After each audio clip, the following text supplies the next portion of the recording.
The promise is this: come to me, all you who are weary and heavy laden, and I will give you rest. I'd love it if you'd open up your Bibles. It's up on the top there, Matthew chapter 11, verses 28 through 30. So please open up and take a look there. If you don't have these, if you got your own Bible with you, highlighted in there, this would be great ones to call attention to. We're going to be looking at those today. Matthew chapter 11, digital version, paper copy, whatever works for you. This invitation, come to me, all you who are weary and heavy laden, and I will give you rest, is not only the basis of where we look today, but it's the basis of this new series, Reclaiming Rest. A gift that really this song set it up amazingly. So Matt, thank you for the delivery of that and the choices and putting those two things together. This new life that we have now been blessed with is a life that's filled with rest. And over the next coming weeks, we're going to be looking at that so that it increasingly can become the life that we live. Now, I don't know about all you, but as I read this promise, there's a bit of me, well, maybe not just a bit of me, there's quite a bit of me that says, man, that sounds awesome. Does anybody out there think this, a promise of more rest sounds good? Give me a raise of hands. Sounds good. Okay, good. Who of you would love to feel more rested? Perfect. So this is for us. Come to me, all you who are weary and heavy laden, and I will give you rest. It's exciting, but on the other hand, I know there's always more to the story, so it also makes me a little bit nervous. Anybody feel a little nervous? Maybe? Okay, well, I'm going to help you get nervous. It's coming. Because usually when these things come, you're like, ooh, there's more to the story. How's this going to mess with my life as it currently stands, as I'm used to it being? It seems potentially like a story that's too good to be true. Now, we just came out of a series that said stories worth believing. The ones that are worth believing are the ones that are real to life as we understand it. And in some ways, I think as I look at this, the picture that I get in my mind of what rest could be, if life really could include rest, is one that's so far from reality that it seems too good to be true. Like rest is only something that happens in utopian realities where there's unicorns. The stuff of fantasy books, a kind of out of this world. So much of our reality has nothing that resembles restfulness. The reality is this as well, that there is one that's come from outside of our world to come into it, to bring not just salvation, not just freedom, not just a get out of jail free card, not just when life is done here, I got something better for you. It's not just the rest that is still to come, but a rest that's for here and now, his kingdom, his power breaking into our lives so that we can get tastes of that, what will be already here and now. That's the promise given here. Now, I know you're skeptical. And that makes sense, given the time of year that it is, when many people out there are doing the New Year's resolution thing. How many did New Year's resolutions this year? Raise your hands. Anybody? Yeah, okay, a few. How many have given up on New Year's resolutions? Okay. There is this thing, I mean, especially this time of year, New Year's resolutions time, setting some new patterns, some new things, would think that we're going to make life better. And maybe they don't say this directly, but I think many of those resolutions out there are actually pointing to rest. Let me give you some examples. Get yourself more organized. And why? So that your mind can rest. Get yourself more exercise. Why? So that your body can rest better. It works better. You can feel better and feel more rested. Improve your relationships, your friendships. Why? So that emotionally you can rest in a better place, that you're okay. Maybe you've strived at one of these things. Maybe you could see how someone might look for the hope that would come in those things. And they are a lot of work, and to some extent, you probably will find some degree of success if you were to pursue those things. But in the end, I think, at least from my experience, maybe you're a way more committed person than I am. Even the doing of those things, in the end, those things lead to weary and burdened, heavy laden, and still looking for rest. So as you hear this promise, if you come with skepticism, I am right there with you. Why should I even look into this? What's different about this offer for rest? Because there's so many other things that also promise rest, and quite honestly, I got a lot of things on my to-do list already, and if I add one more thing, it bumps everything back a little bit, and then I'm even further behind on all the things that I need to do. Anybody with me? Good, I saw some raise of hands, thank you. And Jesus does answer these questions for us. Why this? What's different? Why should I spend time here? Why is it worth looking into? But before we can hear his answers well, I think we have to be honest with ourselves about what we think we're hearing when we hear this promise. I will give you rest. What do you hear when you think, ooh, I finally get rest? What kind of God do you expect him to be? Is he the kind of God? Is this your idea of rest, that if you're like the freshman football player in the first time doing two-a-days, or I don't even do two-a-days anymore, they just make them really long, but the long practices, doing wind sprints back and forth, that you wish that God would be the kind of God that's sort of like a mom breaking into the wind sprints time of practice and be like, nope, coach, you got to stop him right here, let him have a water break. Maybe God is sort of like that mighty mom that would intervene. Or maybe the God that you're thinking of is a God like Handy Andy, that would come in and take care of the chores at home and all the things on the to-do list that have been piling up for a while so that you could sit on the couch and do whatever you want for a while. Or maybe he's the God that's the Tude transformer. He makes more people more agreeable, a less demanding boss, a less difficult teacher, less argumentative kids, you with me here? Less impatient parents. Well, would that be all right? Especially when they're impatient with you because they're frustrated about things that had nothing to do with you. Am I right? Or maybe we expect him to be the ailment alleviator, who stops all physical struggles and every pain and ache, and even puts a stop to that muffin top. Or maybe he's the philanthropic father who frees you from all your financial strains with a great job or with investment gains. Or maybe he's the God that gives the faithfulness force field that moves around you so that anybody within your purview cannot have sinful things that hurt you. So there's no selfishness inside this bubble. Nothing that would require forgiveness. Nothing that when you hear it, you have to put the best construction on it because it wasn't delivered in a way that's easy to receive. Maybe you see God and the rest that he would give here as the kind of rest that a doting grandpa might provide, where you don't really have to live up to all the responsibilities like you would if you were home with your parents. Maybe there's even a picture in your mind of rest, like this one. God, that I would finally be one that you just carry through it, that you just take care of it. Or maybe a more modern one, that you would be the one that hauls me along this footsteps in the sand, that when things got tough out there was only one set of footprints and they were yours, Jesus, because you were carrying me through it all, that I would just be able to be pulled away from all of these things. All of these things are a thought of a rest from something. Getting away from something, getting away from life and the vocations and the responsibilities and the places where God has placed you so that you could be a blessing to others. A rest from.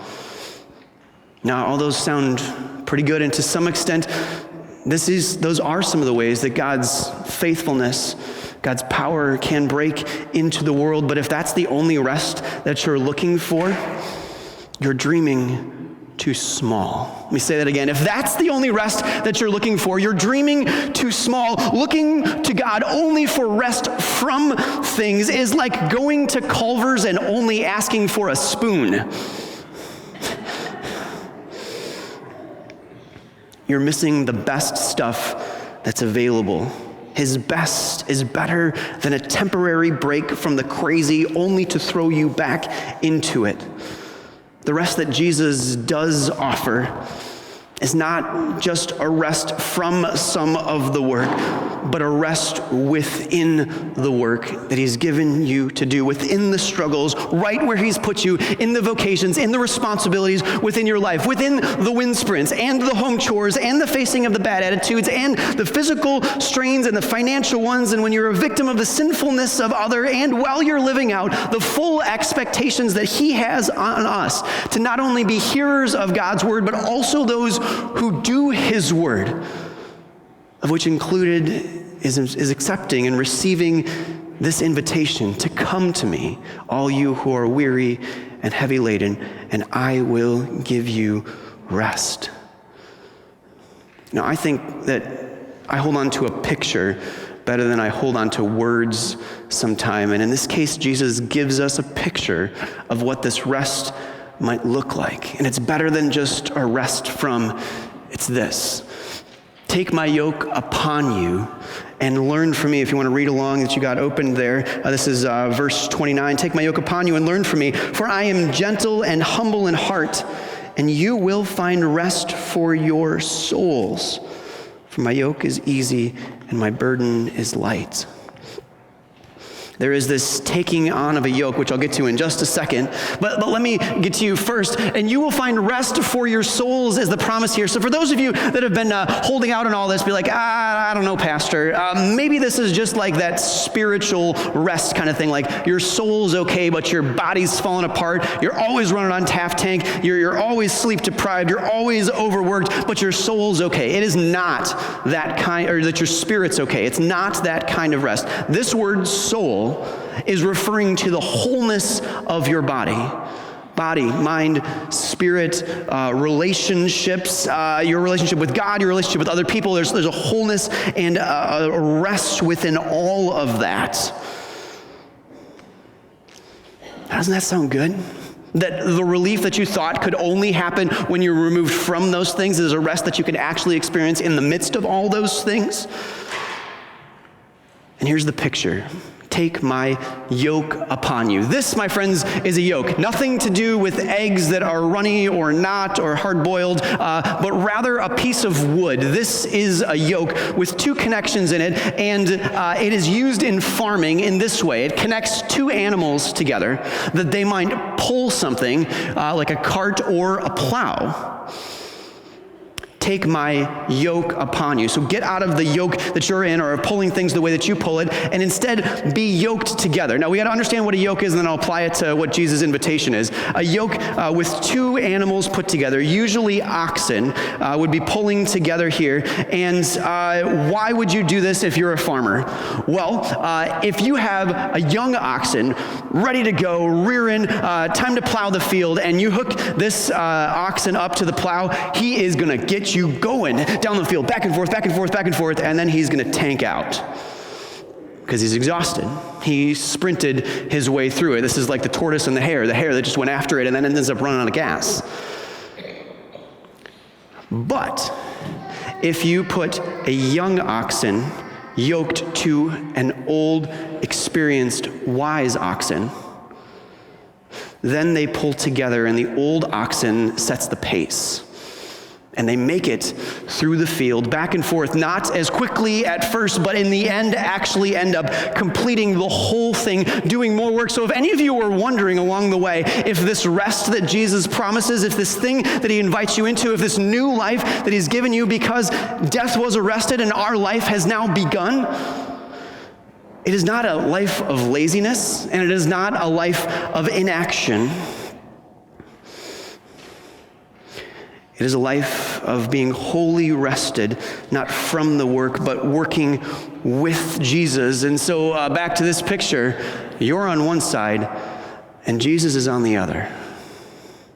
Yoked together, pulling with him in everything that he leads you to. He's like that old oxen that knows the pace, that knows what needs to be accomplished, and is going to pull with you with all the wisdom and strength and ability that he has to be able to get you to the place where you need to go. So if any of you were wondering if this is something that leads to life that is unproductive, not at all the picture.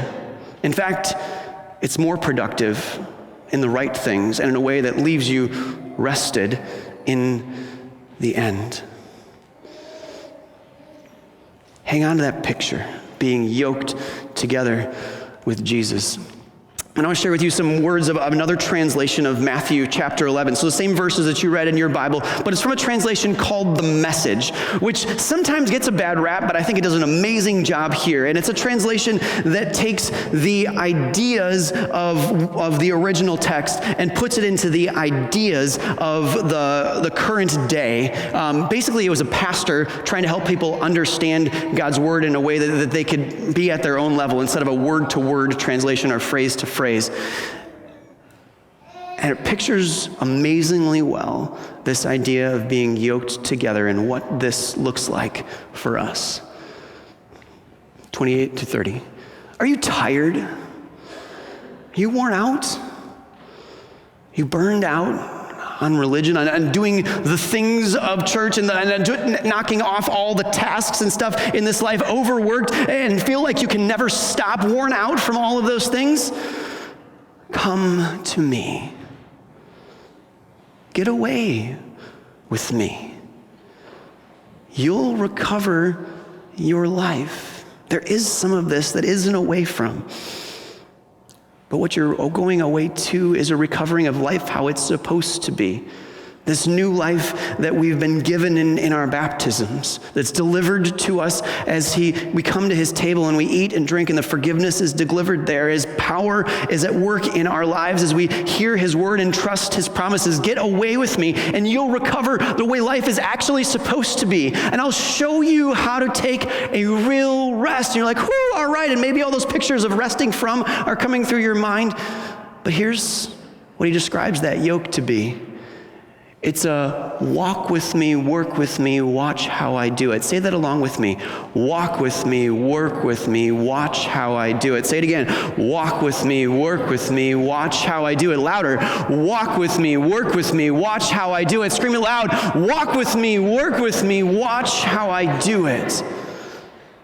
This is the picture of being yoked to Jesus. A walk with me, work with me, watch how I do it. The old ox that knows the pace and how to be productive, how to get things done, and maybe it's not the way that you would go at it. And I imagine for that young ox, there's a time in there like, oh, come on, let's go. Well, shouldn't we go after that? And what about this thing? And we can do this, and what about that? He's like, no, here we go. We're starting here. We're doing it. Back and forth. And doing that, you learn this beautiful language here. You learn the unforced rhythms of grace, the unforced rhythms of Jesus living in you, leading you, guiding you, empowering you, and using his power to pull with you and everything. When this out of this world God breaks into our world, we see that Jesus is already at work in our lives. You say that again. He is already at work in your life. And he's saying, won't you join me? Won't you come with me in all the things that I want to do? If you are feeling weary and heavy burdened, you are like that young ox that is running off in another direction, trying to do things on your own. Stop it. Come to me. You're burdened and worn out because you're trying to do this on your own. Be together with me. Walk with me. Work with me. Watch how I do it. And eventually you will learn the unforced rhythms of grace as you walk together with me. Now, this unforced rhythms of grace. What is an unforced rhythm? That sounds amazing. I think maybe driving is the best example. When you first learn to drive, there is so much to think about just to change a lane. I gotta check my mirror. I gotta make sure that I'm not going too fast. Pay attention to the car in front of me. How fast is the speed going over here? Check over my shoulder. Check my mirror again. Get on the gas pedal. Move over there. Make sure that I'm still at the right speed and keep moving on. Oh, and by the way, I should have turned on my blinker somewhere in there. But how many of you pay attention to any of those things anymore? It's check, check, check, blinker. I didn't even think about that. I'm over there and off we go. Turning on that blinker is an unforced rhythm, patterned because you've done it before. I think we see it in our Christian lives as maybe you've been someone who has been giving at offering time for quite some time. And the first time, the first step, and the first money or dollar into the plate, it's hard, and I don't know what I can do it, and will I have enough, how we get there? But eventually you get to this spot where giving just comes naturally. This is the first thing that comes out, and this is how it goes, and I trust myself to God this way, and he takes care of me, and man, it's just awesome. It becomes an unforced rhythm of grace, God working in you. If you want to rest, take this invitation. He says, I won't lay anything heavy or ill-fitting on you. It won't feel that way because I'm pulling with you. Keep company with me, and you'll learn to live freely and lightly. Come to me. Start every day with an acknowledgement that I am with you and I'm already working. And track with me throughout the entire day. If I could just invite you to do one thing that is a step toward receiving this invitation, it's starting your day with a prayer. It says, Jesus, let me come with you so that I can walk with you, work with you, watch how you do it. And then prayer throughout the day becomes not just a relief in strife, but a way of life. This is the only way that I'm going to be in a spot where I can continue to be rested and I can learn those rhythms. And you take his yoke, you walk with him, you let him lead you. It comes as you read his word and as you watch what Jesus does, and you would ask those questions as you read through the Gospels. If you're not reading through a gospel, do it regularly so that you can watch these rhythms, so that you can watch and see what is the things that are important to Jesus. What are the rhythms of life? What are his priorities? Aim to trust that whatever those things are, they will be enough. And this is life to the fullest that is also marked by rest. And you'll see in there that Jesus didn't do everything. He didn't invest in every person. He had 12, and really 3 that he invested in a lot. He didn't heal every person. He didn't preach in every place. He only did what the Father led him to. John 5:19, I tell you, Jesus is speaking, the Son can do nothing by himself. He can do only what he sees the Father doing, because whatever the Father does, the Son also does. Why should we think that we can be like that young ox doing things off on our own when not even Jesus does that? These rhythms and these priorities is where we're going to spend our time in the next 3 weeks. If you haven't been a part of Sunday morning Bible study in a while, come back and be a part of this, 9:45 to 10:45. If you weren't there this morning, know that next week you need to bring a calendar along with you, your family calendar, your personal calendar, and we're going to be looking to apply this walk with me, work with me, watch how I do it, so that the unforced rhythms of grace could more and more be a part of our lives, so we can have the life that Jesus intended for us to live. I know that this rest seems like something that's out of this world, but he's made it part of our reality now. It's not only possible, but it is available and sustainable. And bottom line, if you're like the young ox that runs off in this other direction, you will be weary and heavy laden. But if instead of working toward rest, you worked toward and you aimed for Jesus' rhythm, and you worked hard with Jesus and at Jesus' pace on his priorities, you'll find rest. That's what he promises. Amen.